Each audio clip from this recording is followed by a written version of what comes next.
Hi, and welcome to today's tutorial on our information literacy assignment. I'm so glad you joined me. Today we're going to be talking about how to more readily complete the assignment. I'm going to give you some great tips on using some automated features in our library. So sit back and hopefully you'll learn some things here. The first thing you'll do when you open up your worksheet after you've downloaded it is you'll see that you'll need to choose a topic. Okay, and you might choose something that's interesting to you. Choose something you won't mind locating more information about. So, and then, as you can see here, for this assignment, you'll go into our library, you'll locate a credible article on that topic, and then you'll write down some of the bibliographic information, such as the title of the article, the database in which you found the article. You'll list your reasoning for choosing the article, you'll discuss its credibility, its bias, and the article's relevance. Then we're going to take a look at using some APA formatting. Okay, anytime you write an essay going forward in your college career, you need to know how to use APA formatting to do that well. You will always be using paraphrasing, and you will usually always be using a bit of direct quotes. Okay, because direct quotes are expert knowledge, expert words, and you'll want to use those and those paraphrases to add strength to your writing. So we're going to then have some practice paraphrasing and citing those paraphrases, and directly quoting and citing those direct quotes. Okay, and then finally we'll look at how to use APA formatting for our reference citations. So, how do we do this? Okay, the first thing you will do is go into our library. Okay, so you'll just click on the library tab, and once that opens up, you'll need to type in your search term. Now, there are various ways you can motor around our library. I'm just going to show you a basic way in this tutorial. Here I might type in my topic. In my case, I've chosen healthy life choices, or no, let's go with habits. Habits and college students. I'm going to add on that part because I know I'm going to kind of tailor it to college students. I'm going to hit the search button, and it will generate hopefully some great information for me. Now, because I know that I should probably be using the most credible resources out there, I'm going to go ahead and click this option over here called Scholarly and Peer Reviewed. And what this means is that articles located under this tab have already been peer reviewed by experts in the environment or experts in the area. So it automatically really works to make sure that these articles are the best types of articles out there. Okay, so I'm going to go ahead and click that. And see if other options come up or Alright, this option sounds kind of interesting. Tell me a story about healthy snacking. I will follow. Okay, and it's talking about college students. Okay, this is looking good. The first thing I'm going to show you right now is that this has this little quotation feature over here. We'll cite things in APA formatting for you. It will only cite the reference citations. Reference citations go at the end of your essay in the references page. But this little quote feature is a great feature. Then you just need to, once it generates, you would highlight it, and then if you hit Control C on your keyboard, and then go into your section down here, I can copy and paste it here. Okay, and then in order to get rid of any odd formatting, you would just highlight it, and I can go up here to this clear formatting button. Okay, and that gets rid of all my formatting problems. The one thing it did do was that it unitalicized the title of the journal and the volume number. So I need to go back and highlight that, and then italicize the title of the journal number the journal number and the journal name. But as you can see, that saved me a lot of time for my APA formatting. Okay, so all right, let's continue on here though.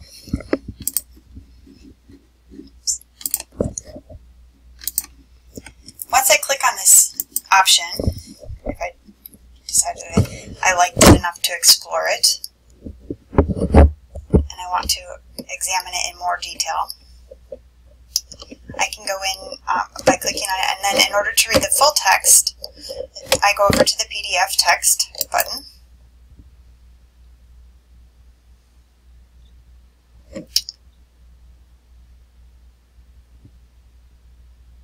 Okay. And then the PDF version will populate, okay? Let's say I like, okay, this first line is a great line. Unhealthy diets are major risk factors for chronic diseases. Okay, that's just good information. And I might want to use that if I'm writing a paragraph about unhealthy dieting and ways to eat better. Okay, so I can control copy that. That could be my direct quote. I haven't cited it yet. Okay. And it could also be my original passage. Okay, so I can use this twice. And then, now that I have this, I'm going to go back to my article. And I also want to show you two more tricks before I go back to the worksheet part. Over here, on the side here, you'll see some different things. And one is the cite option. Okay, if you just run over them, you can see what they do populates.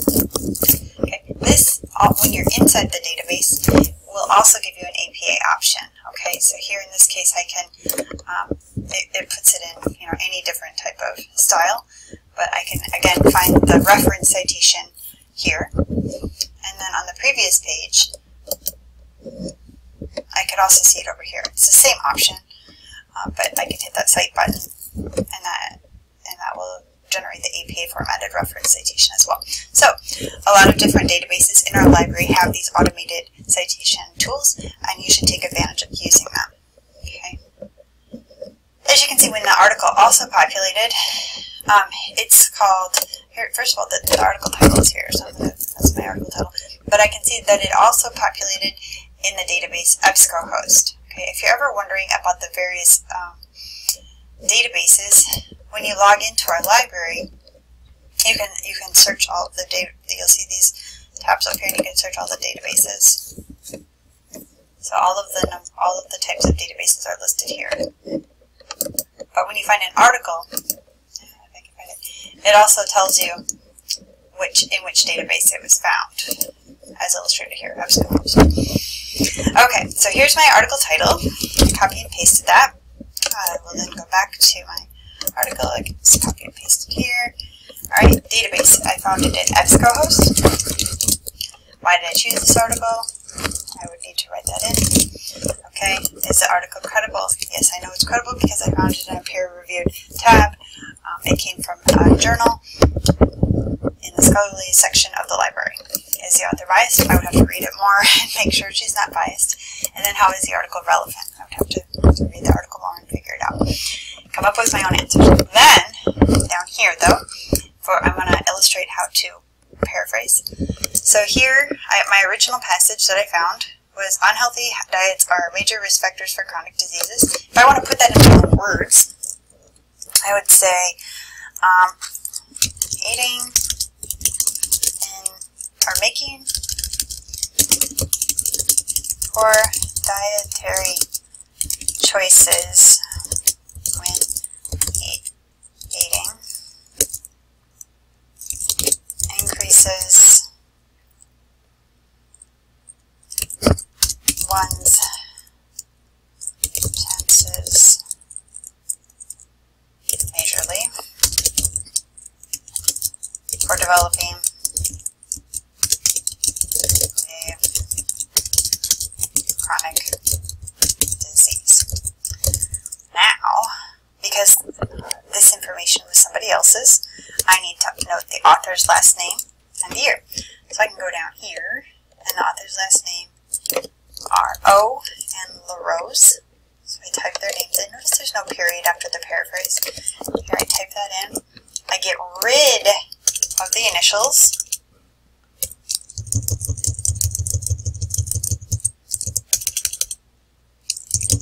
I leave the comma after LaRose, and then I need to note the year, and I am done. Okay, so I put that into my own words. So I have to give credit where credit is due. It's somebody else's words. I have to have an in-text citation. And I'm moving on. Here's my direct quote. Unhealthy diets are major risk factors for chronic diseases. All right. Well, That's a direct quote. I'm not going to change it because it's somebody else's words. So I need to put it in quotation marks because it's somebody else's words. I'm quoting them. Okay. So unhealthy diets are major risk factors for chronic diseases. And again, I have to give credit where credit is due. So that's O. and LaRose. And it was published in 2015. Now, with direct quotes, I need to know the page number or the paragraph number if there is no pagination. Like if it's a digital text and there's no pagination, then you would go para, like this. And then whatever paragraph it is, okay?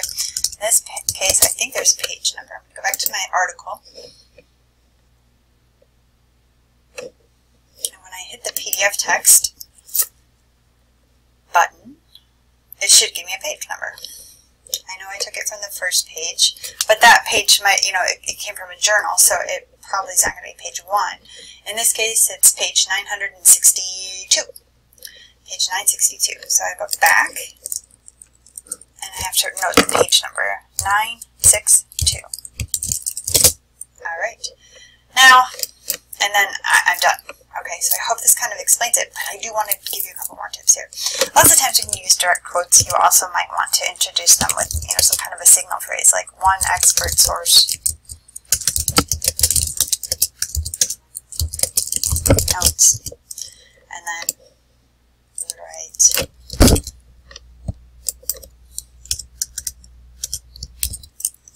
Okay, like that. Or I could even do O and LaRose.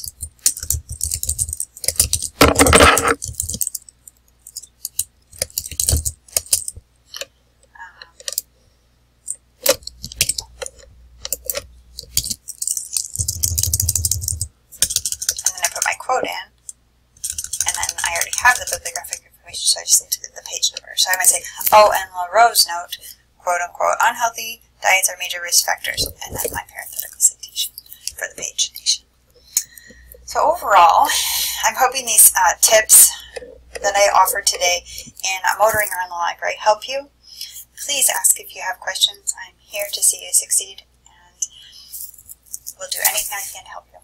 Have a great day out there. Talk to you soon. Bye-bye.